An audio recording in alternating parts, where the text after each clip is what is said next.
Alors bonjour mes amis YouTube, c'est Samuel qui vous parle et bienvenue sur ma chaîne Autowad French. Aujourd'hui je vais vous apprendre à utiliser l'input box. Ok. Mais juste avant, je tiens à vous informer que j'ai une adresse email, c'est l'adresse email de mon compte YouTube. Donc voici mon adresse email. Si vous avez des questions, vous pouvez m'envoyer un email. Mais s'il vous plaît, ne m'envoyez pas des questions que j'ai déjà répondu dans les vidéos. Envoyez-moi des questions que j'ai pas encore répondu. Si vous avez des suggestions, des questions, si vous avez quoi que ce soit à me dire, envoyez-moi un email sur cet email là. Donc comme je l'ai dit aujourd'hui, nous allons apprendre comment utiliser l'input box. Vous verrez que l'input box est aussi facile d'utilisation que la message box. Donc première chose, on ouvre un script. Pour vous, il y aura des commentaires, mais moi j'ai enlevé les commentaires d'avance. Euh, pour créer une input box, c'est simple. On va utiliser la fonction ou l'instruction input box. Ok. On va juste l'analyser. Le mot input box. Une input, c'est quoi? Premièrement, une input, c'est un endroit euh, en informatique où on doit écrire du texte. Ok. Et une box, ça veut dire boîte. Donc boîte à input. Ok. Donc, on va mettre les paramètres dans l'input box entre les parenthèses. Donc, il y a deux paramètres obligatoires dans une input box. Les deux paramètres obligatoires, c'est le titre et le message. Comme l'autorité en fait, presque. Je veux dire comme la message box, ok? Mais pour la message box, les trois paramètres obligatoires, ce sont les flags, le titre et le texte. Cette fois-ci, c'est juste le titre et le texte. Comme titre, nous allons mettre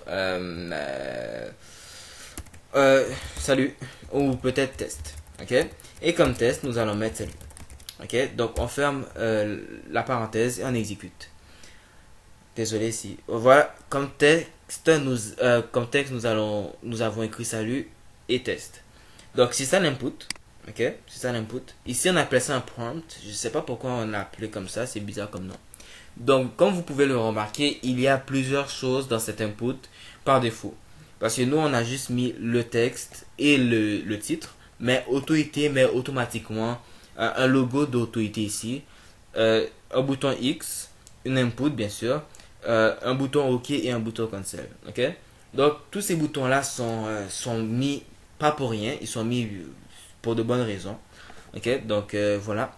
Maintenant c'est la manière la plus basique de créer une input. Maintenant on peut ajouter d'autres paramètres dans l'input box.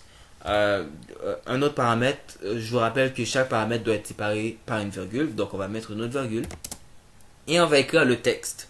Pour le texte, on va mettre je parle du texte qui est dans l'input, ok? Donc pour du texte, on va mettre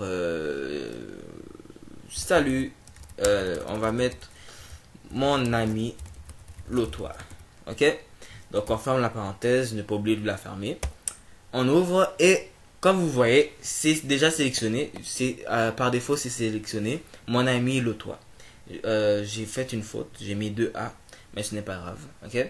Donc là, il y a encore d'autres paramètres qu'on peut mettre, mais vous n'êtes pas obligé de les mettre, puisque ce ne sont pas des paramètres obligatoires. Ok. Donc je vais mettre rien comme texte. Ok. Et on va mettre une virgule.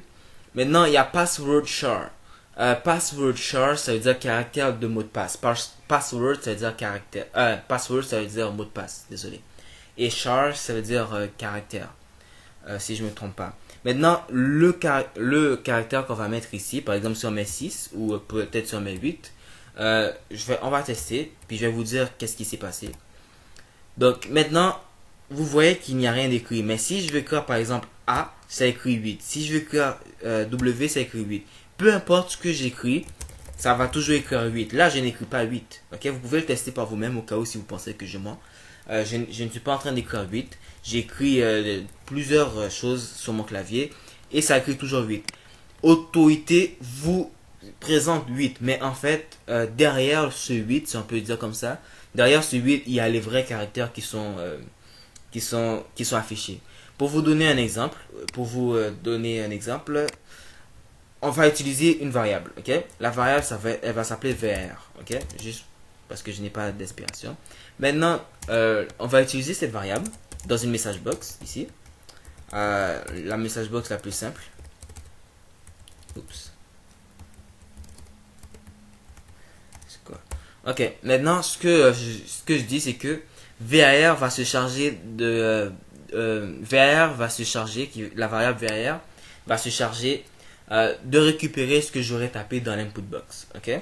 Donc là, n'oubliez pas que c'est juste 8 qui peut s'afficher. Ok? Donc là, j'affiche, je tape Samuel, S-A-M-U-E-L, et j'appuie sur OK ou Cancel. Peu importe si j'appuie sur OK ou Cancel, ce que j'aurais tapé va être capturé quand même. Ok? Donc j'appuie sur OK. Et voilà, c'est écrit Samuel ici. Pourquoi? Parce que ce que j'ai tapé a été capturé. Si j'enlève le 8 ici, voilà, si j'enlève le 8, puis j'écris Samuel, ou par exemple Pierre, ok?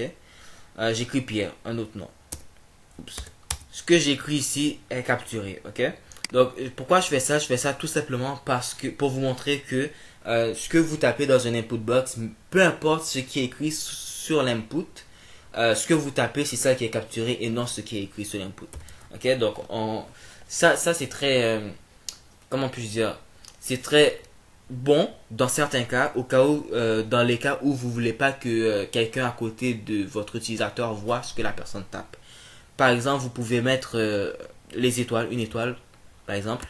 On met une étoile, au cas où si la personne doit, un astérisque, au cas où si la personne doit taper un mot de passe, ok.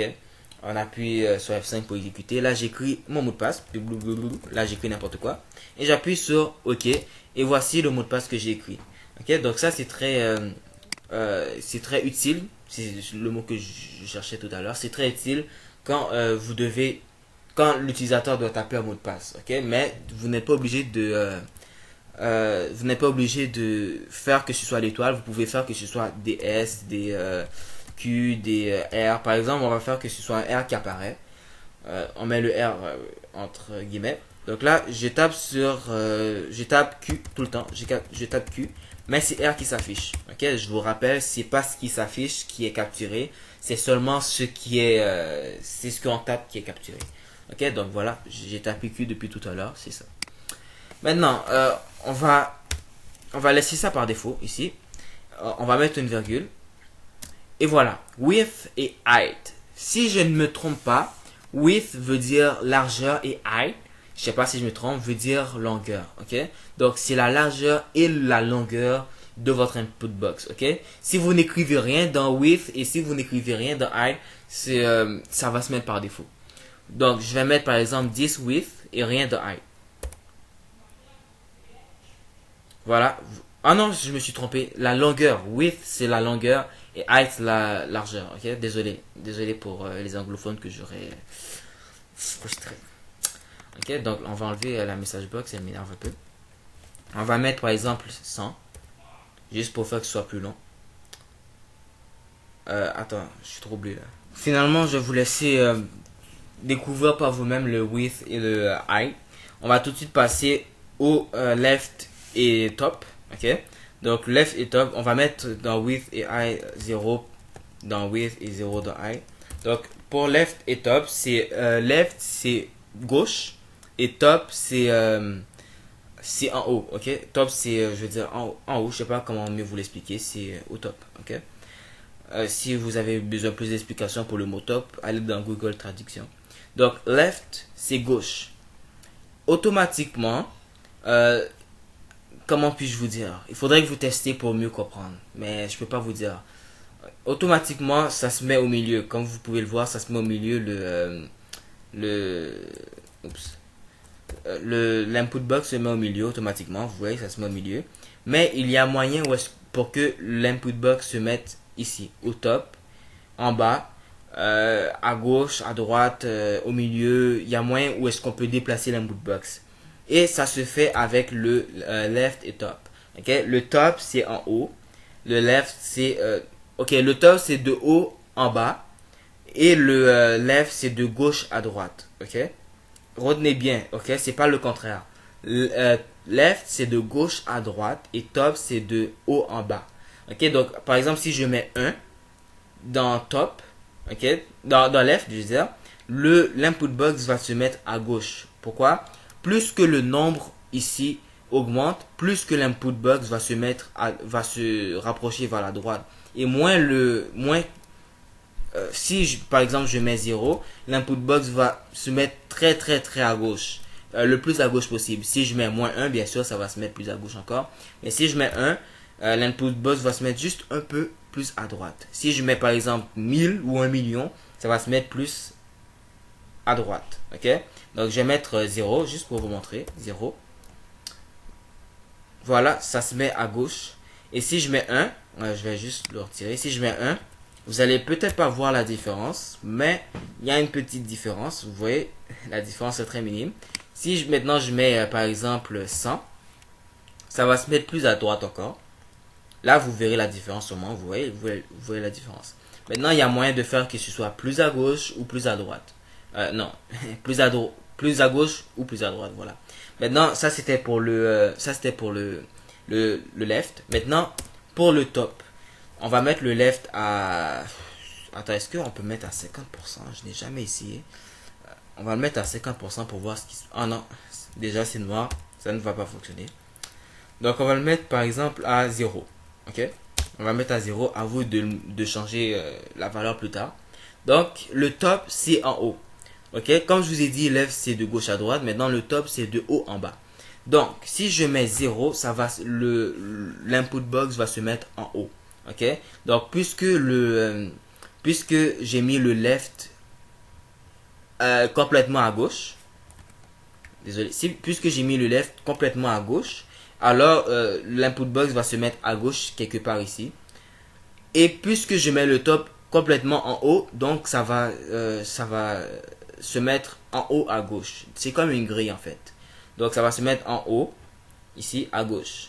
Donc vous le connaissez, on essaye. On va essayer. Voilà, ça se met en haut à gauche sans prendre compte des autres applications qui pourraient être ouvertes ou pas. Ok, donc si je mets par exemple, si je mets 10, ça va se mettre un peu plus en bas. Là, vous venez pas de voir la différence. Je vais mettre 100 pour que vous voyez mieux la différence. Voilà. Là, je vous laisse tester les chiffres comme vous voulez. Je vous conseille de tester le plus possible pour apprendre le plus possible justement. Donc là, on va le laisser à 100 ici parce que je suis à l'aise. Parce que je suis à l'aise à 100. Maintenant, la dernière chose à apprendre, c'est le time out. Le time out, pas besoin de vous l'expliquer, c'est la même chose qu'avec la message box. C'est le temps le temps en seconde que le programme doit rester le temps en seconde que l'input box doit rester ouvert. Juste un exemple, on va le mettre à 2 secondes. Non, par exemple 3 secondes. Ok, donc l'input box va rester 3 secondes. 1, 2, 3.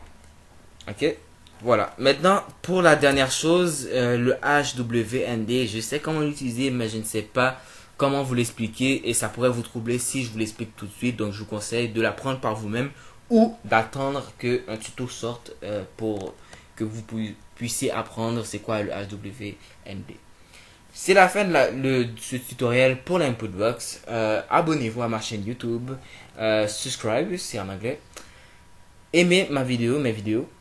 Et partagez à ceux qui auront besoin d'apprendre l'autorité parce que c'est un langage formidable, très simple. Et voilà, merci à vous, au revoir.